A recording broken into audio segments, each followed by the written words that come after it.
So for those of, I think everybody knows me, but in case, I'm Nancy Chernett. I am with the Climate Action Lower Merion organization here in Lower Merion, and our commitment is to educate our residents and advocate for things that will help to improve and enhance our natural environment, our air and water quality, and transportation, you name it. And we've done programs on all of those topics.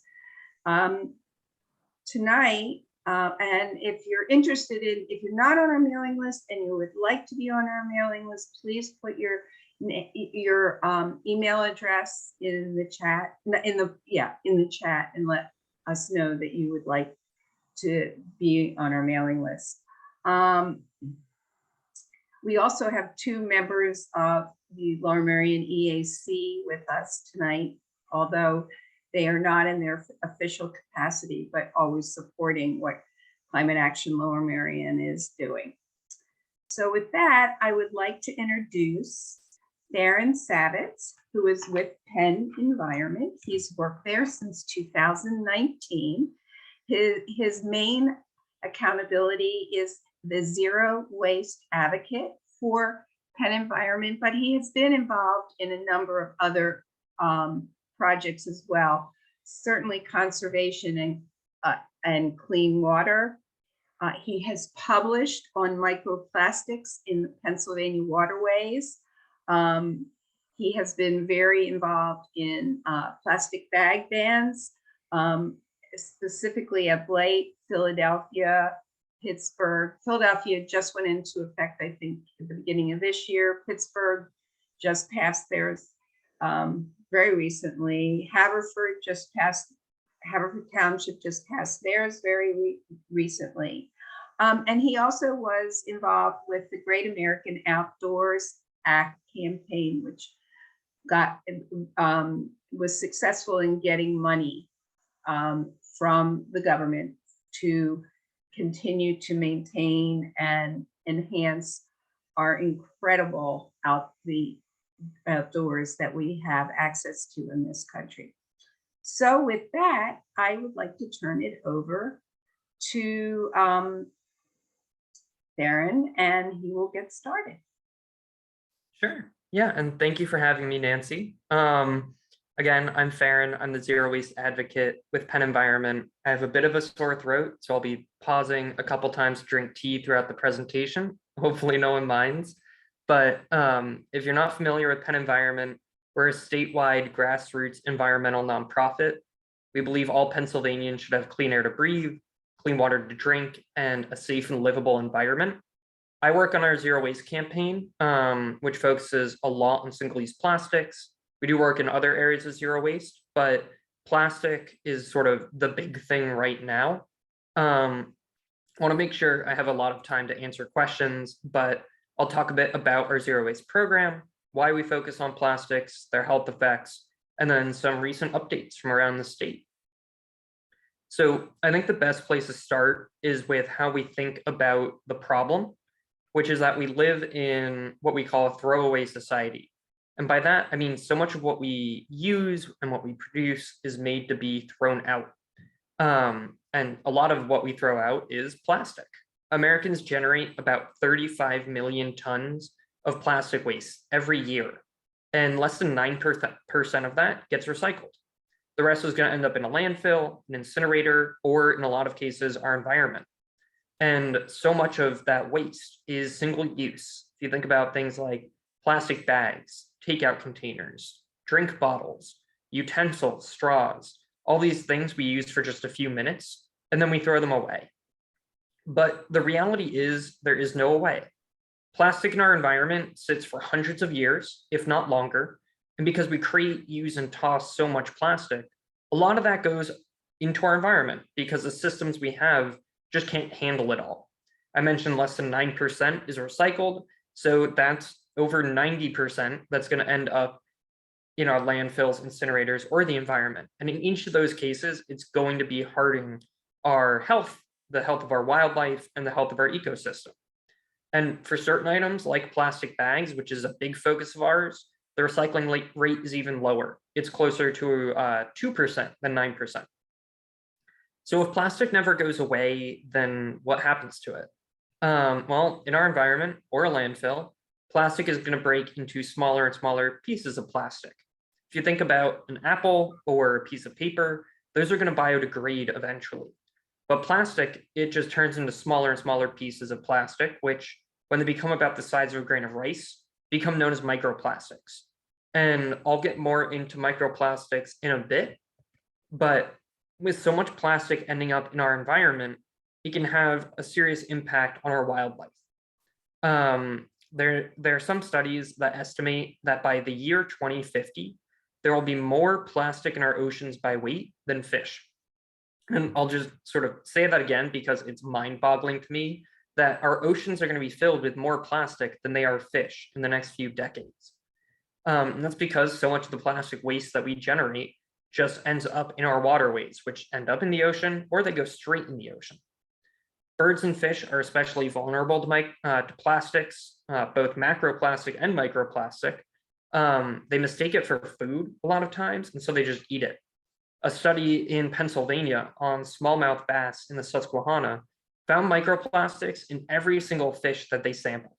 So every fish that they pulled from the river and looked for plastic in had eaten plastic at some point.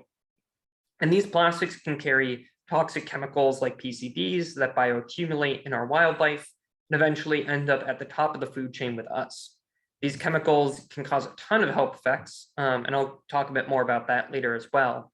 But suffice it to say, it's not good for our animals. It can disrupt their ability to find food. It can cause certain diseases in our wildlife. It can also cause problems with their breeding and migration patterns. And eventually that leads to declining animal populations. And it's not just harm to wildlife when it comes to plastic. Plastic pollution also hurts our infrastructure and our wallets. Plastic bags clog storm drains, which makes heavy rainfall and flooding even worse. And as we see more and more the effects of climate change, we're seeing more and more heavy rainfall events, more and more flooding. And so having plastic bags that clog our storm drains and make it worse is certainly a huge problem. They also get tied up in recycling machinery and infrastructure, which makes the whole recycling process cost prohibitive, cause it to fail completely. Sorting machinery can't handle plastic bags, so there's plastic bags in a load of recycling. All of it could often get sent to a landfill or an incinerator just to save the labor hours, the time, and the machinery. It can hit us in our wallets through litter abatement and cleanup costs. Our local governments have to pay these. The state government pays these, and these all are taxpayer dollars. And so eventually we feel the effects of the litter and the plastic pollution in our environment. These images on the screen here, I grabbed after Hurricane Ida. This is all in Philly. It's a little hard to see, but those are fences just along the Schuylkill River. And everything clogging those fences is plastic. They became an impenetrable wall just of plastic getting washed off our streets and the rivers after the flooding. So it just goes to show how much of it is out there. And PennDOT spends millions of dollars each year cleaning up roadside litter. Plastic is the most common form of that litter. Our municipalities also spend a lot trying to deal with it. A study of 9 municipalities in Pennsylvania by Keep Pennsylvania Beautiful found that they spend those 9 together around $70 million on litter and illegal dumping every year. And the biggest chunk of that goes towards cleaning it up and abatement. And if that's as big of a problem for our largest communities who usually have a lot of resources and the ability to clean up well, it's certainly going to be a problem for our smaller communities who have fewer resources than, say, a Philadelphia or a Pittsburgh. And this sort of brings us to the next issue with plastic, which is that plastic has to come from somewhere.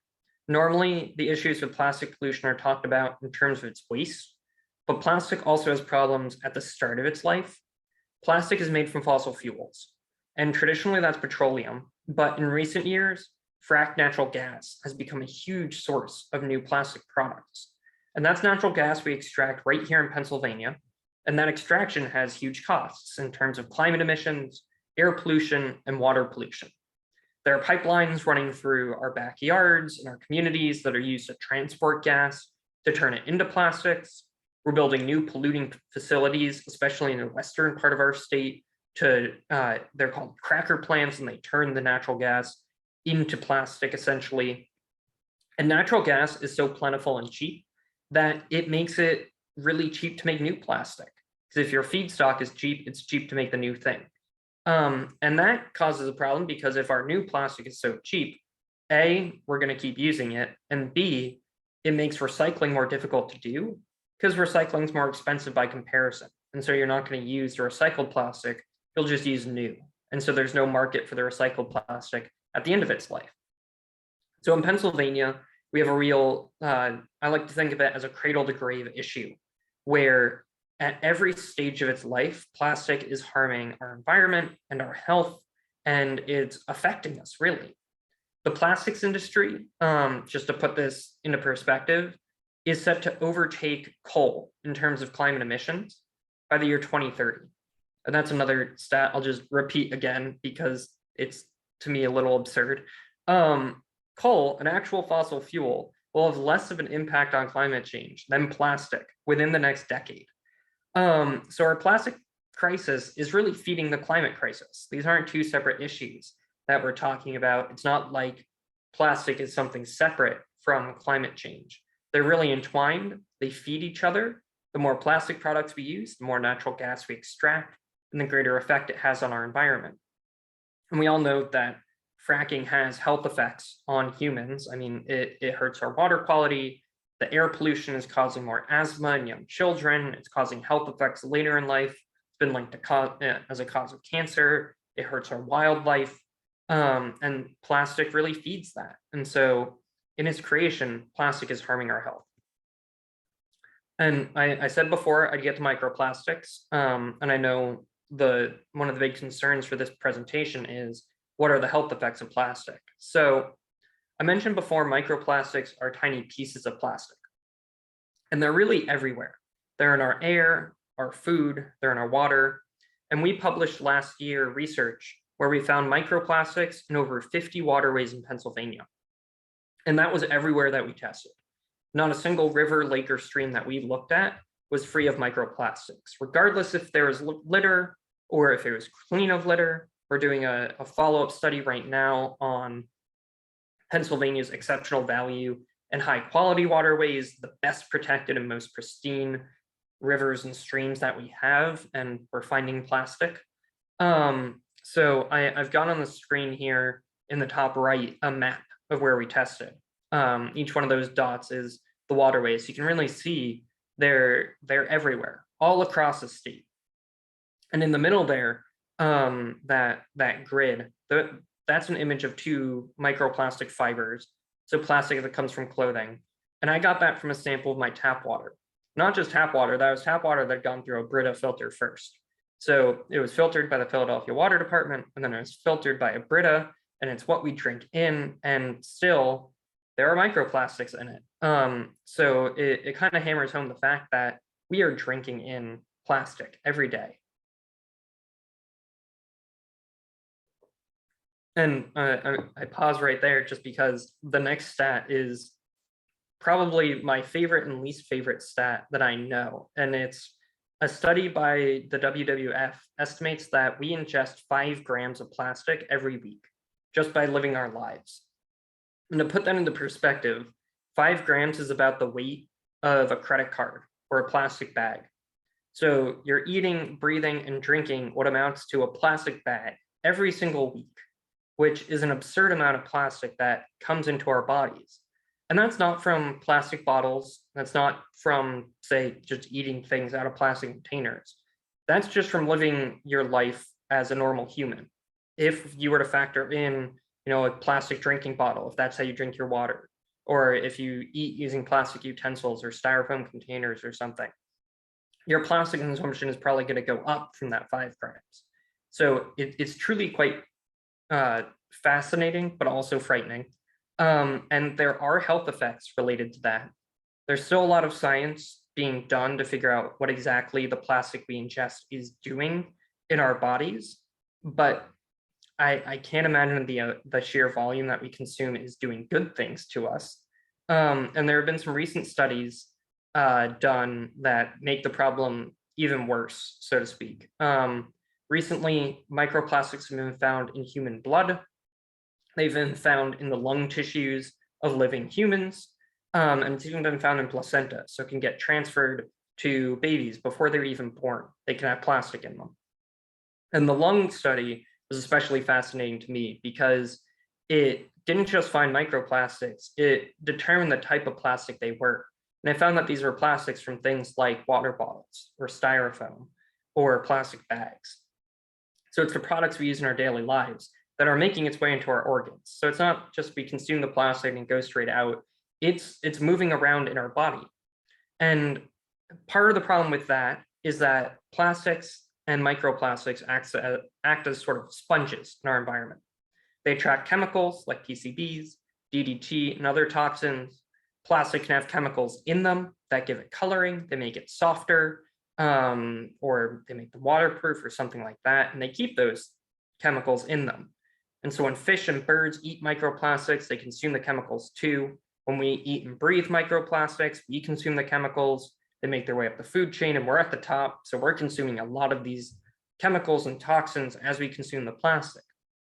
And again, science is still being done to figure out what that is doing in the human body. But what we do know is that it's been linked to hormone disruption, certain reproductive disorders, some types of cancer. It's an endocrine disruptor. So it is harming our health. It's not just staying there and being benign. Plastic is harming us. So what are we doing about it?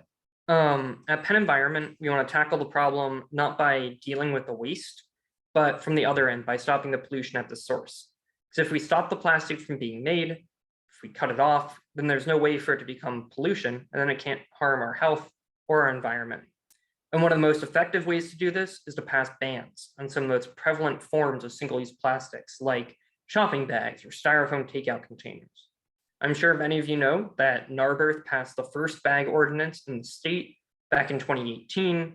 They started enforcing that, I think in January or February. We helped pass 2 more back in 2019 in Westchester and Philadelphia.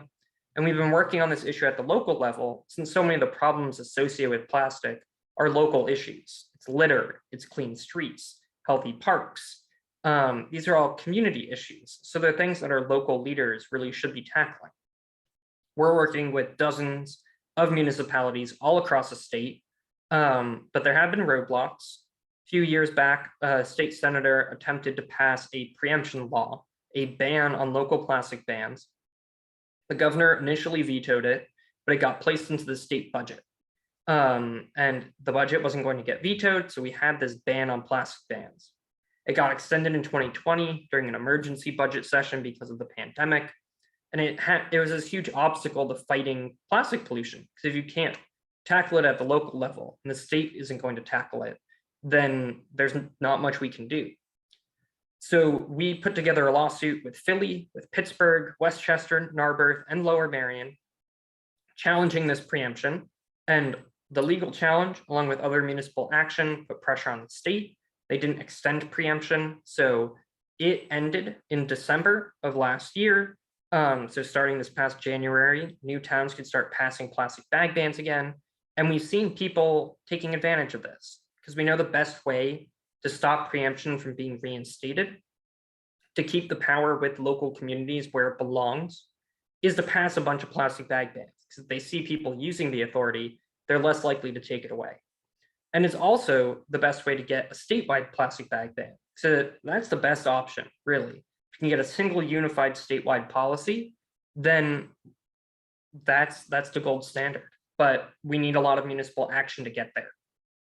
And preemption could come back. It might come back as part of the budget. We're hearing rumblings that it's a possibility.